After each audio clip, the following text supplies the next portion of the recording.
শহরের এক নামকরা বিজনেসম্যান হঠাৎ করে একদিন কোটিপতি থেকে রাস্তায় বসে যায়। তার কেয়ারলেস, বেকার, দায়িত্বজ্ঞানহীন ছেলেকে নিয়ে পেরিয়ে আসতে হয় নিজের বাড়ি থেকে। নিজের প্রতিষ্ঠিত ছেলেরাও এই পরিস্থিতিতে তার পাশে দাঁড়ায় না। শেষ পর্যন্ত সেই দায়িত্বজ্ঞানহীন ছেলেটাই নিজের মাস্টার প্ল্যান কাজে লাগিয়ে কিভাবে তার বাবার সবকিছুই আবার ফিরিয়ে দেয়, সেটাই দেখানো হয়েছে আমাদের আজকের গল্পে। বলছিলাম 2017 সালে মুক্তি পাওয়া জনস গসপেলস মুভির কথা।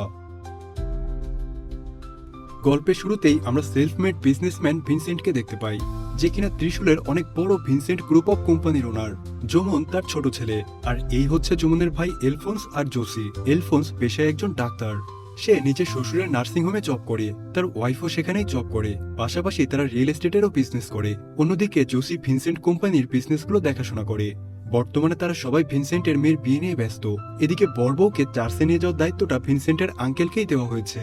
সেই আঙ্কেলের ওয়াইফ একজন মেয়র, আর সে তার ওয়াইফের অফিসের পিয়ন। তাছাড়া এই কাজের পাশাপাশি যমুনের আঙ্কেল ঘুষ নিয়ে বিভিন্ন রকমের ইল্লিগাল কাজও করে থাকে। তো ভিনসেন্ট যখন তাকে কল করে, তখন সে বলে, বড় বউকে নিয়ে আসার কাজটা তো আর আমার নয়, ওটা তো যমুনের কাজ ছিল। তখন যমুনের বড় ভাবি যমুনকে কল করে।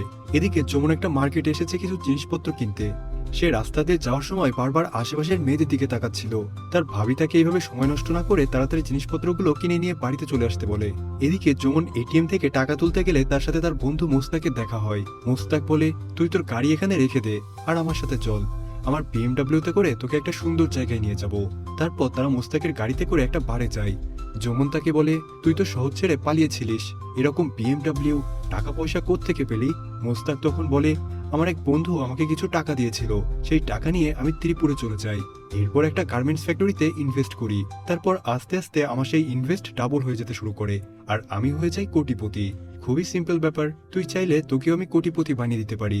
এদিকে বন্ধুর সাথে গল্প করতে করতে যমুনের তার বোনের বিয়েতে পৌঁছাতে লেট হয়ে যাচ্ছিল। তাই সে তাড়াতাড়ি বেরিয়ে পড়ে। রাস্তায় পুলিশ তাদেরকে থামায় আর ড্রিঙ্ক অ্যান্ড ড্রাইভ চেক করে। এরপর তাদের দুজনকেই থানায় নিয়ে যায়। এই সময়ের মধ্যে যমুনের বোনের বিয়ে হয়ে গিয়েছিল। যমুন বাড়িতে এসে তার বোনের হাতে শুকনো একটা মালা দিয়ে বলে, হ্যাপি ম্যারিড লাইফ।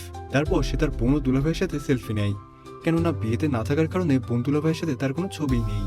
এদিকে বাইরে ভিনসেন্ট তার ছেলের এমন দায়িত্বজ্ঞানহীন কাজের জন্য রাগে দাঁড়িয়েছিল। তাই যমুন ভিনসেন্টকে একটা চুমু দিয়ে লাভ ইউ পাপা বলে পালিয়ে যায়।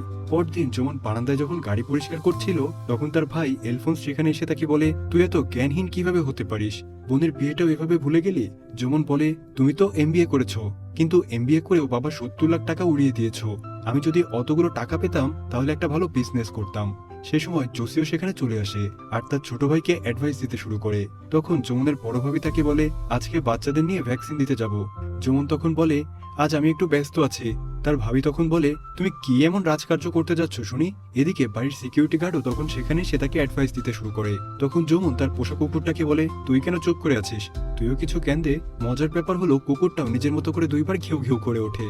এরপর যমুন আর তার বড় ভাবি বাচ্চাগুলোকে নার্সিং হোমে নিয়ে যায় ভ্যাকসিন দিতে। এই নার্সিং হোমেই এলফোন্স জব করে। যমুন এখানে তার ছোট ভাবির সাথে দেখা করে বাইরে বের হচ্ছিল। ঠিক সেই সময়ে এলফোন্সের শ্বশুর কিছু লোককে বলছিল, ভিনসেন্টের পরিবারের সবাই মোটামুটি কোনো না কোনো বিজনেসের সাথে জড়িত, কিন্তু এই যে যমুন, এর দ্বারা কিচ্ছু হবে না। এই অপমানটা যমুন নিতে না পেরে সেখান থেকে চলে যায়। এরকম ভাবে সবার অ্যাডভাইস, জ্ঞান, অপমান শুনতে শুনতে তার জীবন কেটে যাচ্ছিল। অন্যদিকে দেখা যায় ভিনসেন্ট তার এক বন্ধুর সাথে গাড়িতে করে কোথাও একটা যাচ্ছে। ভিনসেন্ট তার বন্ধুকে বলে, আমি একটা প্লট কেনার জন্য টাকা অ্যাডভান্স করে রেখেছি, ওখানে একটা অ্যাপার্টমেন্ট বানাবো, আর সেটা হবে আমার স্বপ্নের প্রজেক্ট।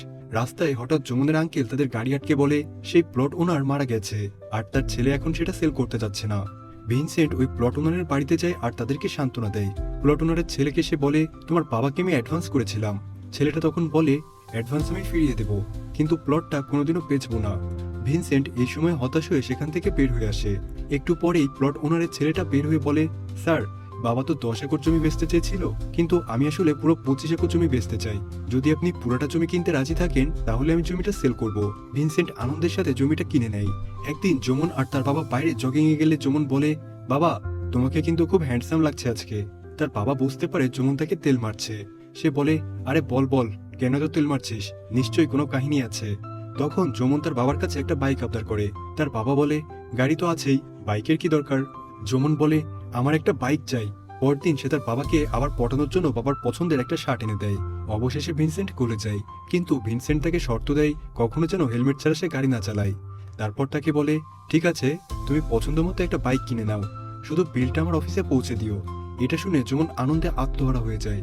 কিন্তু তারপর যখন ভিনসেন্টের কাছে বাইকের বিল আসে তখন সে মারাত্মকভাবে চমকে যায়, কেননা বাইকের দাম 18 লক্ষ টাকা। যেমন যখন বাড়ি ফিরে আসে তখন সবাই তাকে রাগ করতে থাকে আর বলতে থাকে এত এক্সপেন্সিভ বাইক কেনার কি দরকার ছিল। যেমন বলে, আমি আমার বাবার স্ট্যাটাস ধরে রাখতেই এই বাইকটা কিনেছি। ভিনসেন্ট রাগ করে তাকে বলে, কাল থেকে তাহলে আমার ট্রান্সপোর্টের বিজনেসটা তুমিই সামলাবে, তাহলে তুমি টাকা পয়সার ভ্যালুটা বুঝতে পারবে। পরের দিনই যেমন তাদের ট্রান্সপোর্ট অফিসে যায় আর সেখানকার অ্যাকাউন্টস গুলো চেক করে। তারপরে সে সেখান থেকে বের হয়ে একটা বাসে উঠে মেয়েদের সাথে ফ্ল্যাট করতে শুরু করে।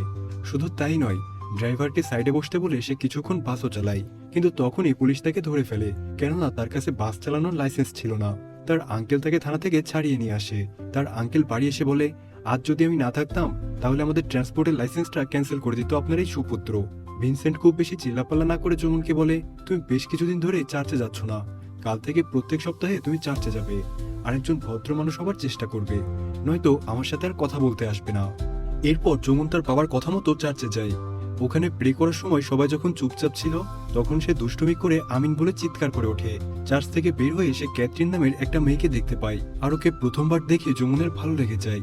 এরপর থেকে প্রতিদিন শুধুমাত্র ক্যাথরিনকে দেখার জন্য সে চার্চে যাওয়া শুরু করে।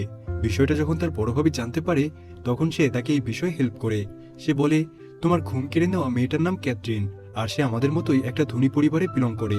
এদিকে যমুনের বড় ভাবি আর আঙ্কেল মিল একটা প্ল্যান করে ক্যাথরিন মাঝে মাঝে পার্লারে যায়।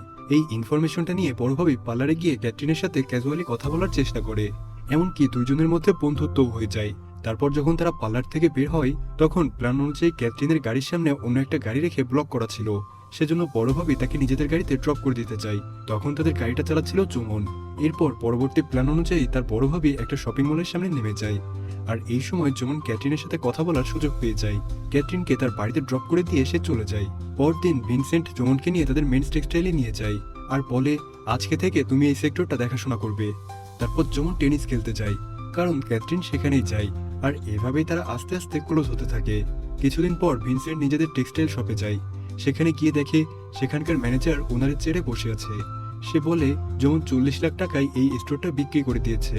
ভিনসেন্ট অবাক হয়ে যায়, কেননা ম্যানেজার নিজেও জানতো এই স্টোরটার ভ্যালু কম করে হলেও 70 লাখ টাকা। তা সত্ত্বেও সেই স্টোরটাকে কম টাকায় কিনে ভিনসেন্টকে ধোকা দিয়েছে। ভিনসেন্ট অনেক কষ্ট পায় আর সেখান থেকে চলে আসে। তারপর সে তার কনস্ট্রাকশন সাইটে যায়। সেখানে গিয়ে দেখে কোর্টের অর্ডারে কাজ আটকে আছে, কারণ বিল্ডারের কাছে কোনো ক্লিয়ারেন্স সার্টিফিকেট ছিল না। এইভাবে একই দিনে ভিনসেন্ট দ্বিতীয়বারের মতো ধাক্কা খায়। সে তার বন্ধুকে বলে, এটা আমার স্বপ্নের প্রজেক্ট ছিল, এটা কমপ্লিট করার জন্য আমি একজনের কাছ থেকে লোন নিয়েছিলাম। আমি ওই সময় এতটাই কনফিডেন্স ছিলাম যে টাকা লোন নেওয়ার জন্য আমি আমার প্রপার্টি বিজনেস সব তার নামেই করে দিয়েছি। এই কথা শুনে তার বন্ধু অনেক রেগে যায়।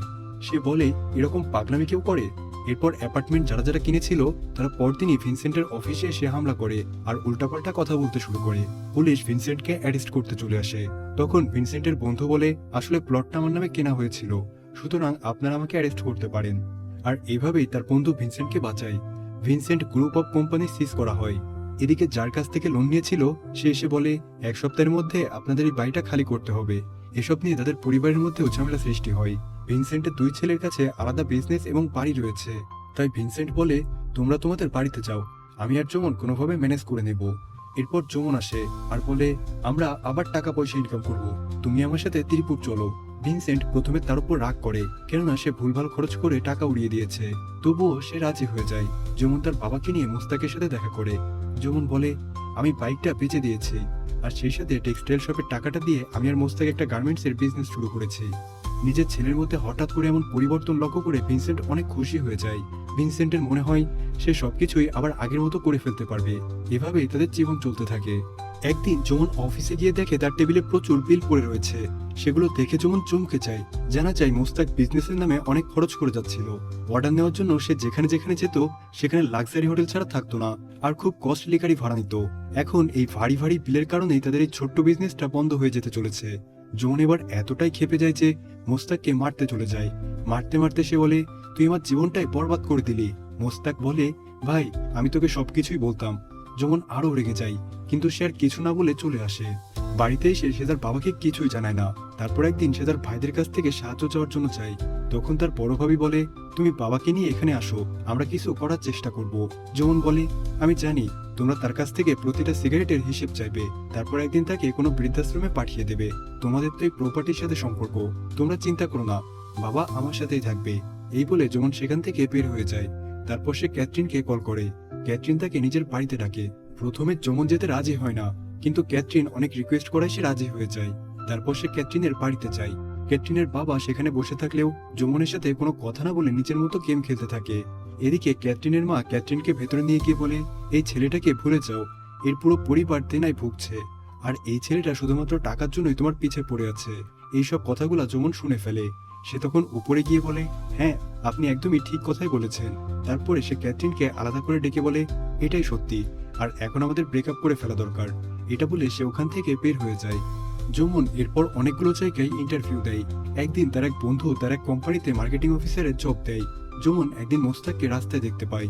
কথা না বলে সে তাকে ইগনোর করে চলে যেতে থাকে। কিন্তু মোস্তাক এসে বলে, এবার আমি সত্যি একটা দারুণ বিজনেস প্রপোজাল নিয়ে এসেছি। আমরা হ্যান্ডিক্রাফটের কাপড় কিনে ভালো টাকায় বেচতে পারবো। অনেক চেষ্টার পর যমন ফাইনালি মোস্তাককে আরেকবার বিশ্বাস করে। অন্যদিকে ভিনসেন্টের পেরুমাল নামের এক লোকের সাথে দেখা হয়। তাদের মধ্যে বেশ ভালো একটা বন্ধুত্ব হয়ে যায়। ভিনসেন্ট তার নতুন বন্ধুকে যমনের অফিসে নিয়ে যায়, যেখানে পৌঁছে তারা জানতে পারে এখন আর এই কোম্পানিটা যমনের নেই। ভিনসেন্ট আবারও একটা ধাক্কা খায় আর খুব কষ্ট পায়, কারণ সে ভাবে যমন আবারও তার কাছ থেকে সব লুকিয়েছে। বাড়ি ফিরে সে একের পর এক সিগারেট খেতে থাকে। এদিকে যমন বাড়ি এলে ভিনসেন্ট তাকে জিজ্ঞাসা করে, ব্যবসা কেমন চলছে? যমন মিথ্যা বলে। সে বলে, দারুণ চলছে। তখন তার বাবা তাকে একটা চড় মেরে বলে, আমাকে মিথ্যা বলিস কেন? যমন বলে, তুমি অনেকদিন ধরেই অনেক কিছু নিয়ে টেনশনে আছো। আমি আসলে তোমার আর কোনো টেনশন বাড়াতে চাইছিলাম না। মোস্তাকের গাফিলতির কারণেই ওই কোম্পানিটা আমার ছেড়ে দেওয়া লেগেছে। তারপর ভিনসেন্ট বলে, সবার প্রথমে আমাদের এই ফ্ল্যাটটা ছেড়ে দিতে হবে। তারপর আমরা একটা ছোট ঘর ভাড়া নিয়ে থাকবো। তুমি চিন্তা করো না, আমি যখন আমার ছোট্ট দোকানটা চালু করেছিলাম তখন আমার কাছে একটা ভালো কোনো জামা কাপড় ছিল না। সম্পূর্ণ নিজের চেষ্টায় আমি ওই ভিনসেন্ট গ্রুপ অফ কোম্পানিকে দাঁড় করিয়েছিলাম। তুমি আর আমি একদম রাউন্ড লেভেল থেকে শুরু করব। দেখো, আমরা একদিন না একদিন আকাশ ছোঁবই। ভিনসেন্টের এই কথাগুলো যমুনের আত্মবিশ্বাসকে আরো বাড়িয়ে দেয়। এরপর তারা একটা ছোট্ট বাড়িতে শিফট করে। কিছুদিনের মাথায় যমুন একটা বড় কোম্পানির কাছ থেকে অর্ডার পায়, কিন্তু কাজটা করার জন্য যে টাকার প্রয়োজন সেটা চেক সে পায় না। তার কাছে ইন্টারনেট ছিল না যে সে মেইল করবে। সেজন্য সে ওই কোম্পানিতে গিয়ে তাদের কাছ থেকে ওয়াইফাই পাসওয়ার্ডটা চায়, যেন সে তাদেরকে মেইল করতে পারে। কিন্তু অ্যাকাউন্টেন্ট ভাইদি পাসওয়ার্ড দেয় না, কেননা যমুন এই কোম্পানির কোনো স্টাফ না। এই সময় যমুন এই কোম্পানির ম্যানেজারকে দেখতে পায়। সে দেখতে অনেকটা জোকারের মতো, তাই যমুন তাকে পটিয়ে তার কাছ থেকে পাসওয়ার্ডটা নিয়ে নেয় আর সঙ্গে মেল করে দেয়। তারপরে সে ভাইদের কাছে গিয়ে বলে, ম্যাডাম, নিজের নামের সাথে 1 2 3 4 এর মতো পাসওয়ার্ড কিন্তু নিরাপদ না।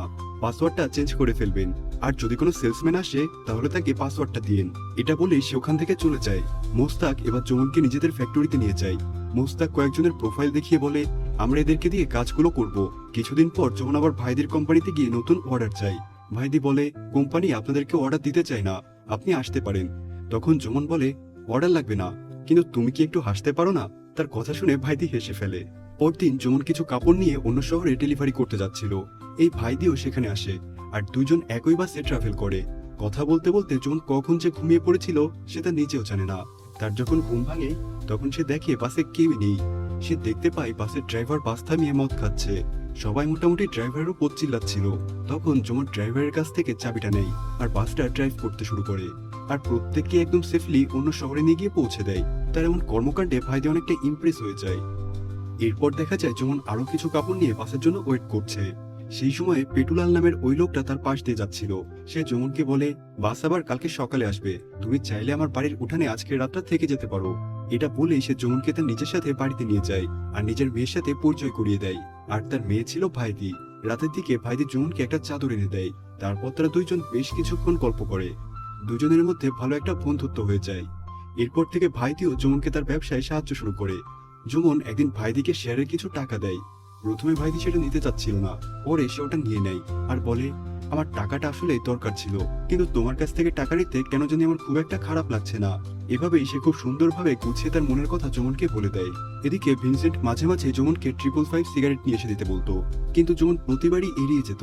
একদিন সে তার বাবাকে একটা বড় সিগারেটের প্যাকেট এনে দেয় আর বলে, আমি চাই তুমি এভাবে আমার সাথে আরো অনেক বছর থাকো। সেজন্যই আমি এতদিন তোমাকে সিগারেট খেতে বারণ করেছিলাম, কিন্তু তুমি এত জেদ করো যে আমি আজকে নিয়ে আসতে বাধ্য হয়েছি। এই কথাগুলো শুনে ভিনসেন্ট ইমোশনাল হয়ে যায়। সাথে সাথেই সে তার ছেলেকে প্রমিস করে যে সে আর কোনোদিনও সিগারেট খাবে না। তো একদিন ভাইদের কোম্পানির এক মহিলা ক্লায়েন্ট তাদের অফিসে আসে। সে আসলে খুঁটে খুঁটে কাজের ভুল বের করে। ভাইদি এই ব্যাপারে যমুনের কাছে হেল্প চায়। এরপর তারা দুইজন সেই ক্লায়েন্টকে তাদের গ্রামে ঘুরতে নিয়ে যায়। সে মহিলাকে তারা তাদের কালচারের ব্যাপারে বোঝায়। সেই মহিলার এগুলো খুবই ভালো লাগে। সে ভাইদিকে একটা দামি রিং গিফট করে। শুধু তাই নয়, সে যমুনকে একটা বড় অর্ডার দেওয়ার প্রতিশ্রুতি দেয়, যেটা কমপ্লিট করতে হলে যমুনের বেশ কিছু টাকার দরকার। সে লেবারদের সাথে কথা বলে আর তাদেরকে বলে, আপনারা যদি আমার জন্য এই কাজটা করে দেন তাহলে আমি 1 মাসের মধ্যে আপনাদেরকে পেমেন্ট করে দেব। আমি আপনাদেরকে কথা দিচ্ছি। লেবাররা যমুনের কথায় ভরসা পায়। তারা রাজি হয়ে যায় আর একদম সঠিক সময়ের মধ্যে তারা কাজটা কমপ্লিট করে দেয়। ক্লায়েন্ট যমুনের প্রোডাক্টে অনেক খুশি হয়ে যায় আর সঙ্গে সঙ্গে তাদের পেমেন্টটা দিয়ে দেয়। তার দেওয়া কথা মতো সে সব লেবারদেরকে পেমেন্ট করে নিজের বাবার সাথে দেখা করতে যায়। আর সে তার বাবাকে বলে, বন্ধক রাখা বাড়িটা আমি আবার ফিরিয়ে এনেছি বাবা। পরদিন বাবা ছেলে তাদের সব জিনিসপত্র প্যাক করে সেখান থেকে বের হয়ে যায়। ভিনসেন্ট নিজের ছেলের এই কাজে খুবই গর্ববোধ করছিল। সে পেরুলাল আর ভাইদিকে ধন্যবাদ জানায়। যমুন সবাইকে ভাই বলে, কিন্তু ভাইদিকে কিছু না বলে সেখান থেকে চলে যায়। ভিনসেন্ট বলে, তুমি কিন্তু এটা ঠিক করলে না। সেই মেয়েটা সেখানে দাঁড়িয়ে ছিল, কিন্তু তুমি তার সাথে একটাও কথা বললে না। যমুন বলে, আমাদের কাজ হয়ে গেছে, আমরা চলে এসেছি, এতে এত ইমোশনাল হওয়ার কি আছে। ভিনসেন্টের খুব খারাপ লাগে এটা ভেবে যে হাতে টাকা পেতে যেমন এতটা বদলে গেল। তো বাড়িতে পৌঁছে ভিনসেন্ট তার পরিবারের সবাইকে ডেকে দাওয়াত দিয়ে খাওয়ায়। পরদিন বাবা ছেলে মর্নিং ওয়াক করতে বের হয়। ভিনসেন্ট বলে, আমরা তো রোজই এই রাস্তা দিয়ে যাই, আজ হঠাৎ করে অন্য রাস্তায় কেন? যমুন বলে, আরে চলোই না, আজ একটু অন্য রাস্তা দিয়েই যাওয়া যাক। ভিনসেন্ট তার কথাগুলো সিরিয়াসলি নেয় না। সে যমুনের সাথে হাঁটতে থাকে। তখন সেখানকার একটা বাড়ির গেট খুলে সেখানে পেরুলাল আর ভাইদি দাঁড়িয়ে ভিনসেন্টকে গুড মর্নিং জানায়। ভিনসেন্ট প্রথমে গুড মর্নিং বলে ঠিকই, কিন্তু পরে সে রিয়েলাইজ করে এরা দুইজন এখানে কিভাবে এলো। পেরুলাল বলে, স্যার, এটা আপনার ছেলেরই প্ল্যান ছিল, ওর জন্যই আমরা এখানে আসতে পেরেছি। ভিনসেন্ট তখন আনন্দের সাথে যমুনকে বলে, তুই বেটা শোধরাবি না কখনোই। এটা বলেই সে যমুনকে তাড়া করে। আর এরকম একটা হ্যাপি এন্ডিং এর সাথে সাথেই আমাদের আজকের গল্পটা এখানেই শেষ হয়ে যায়।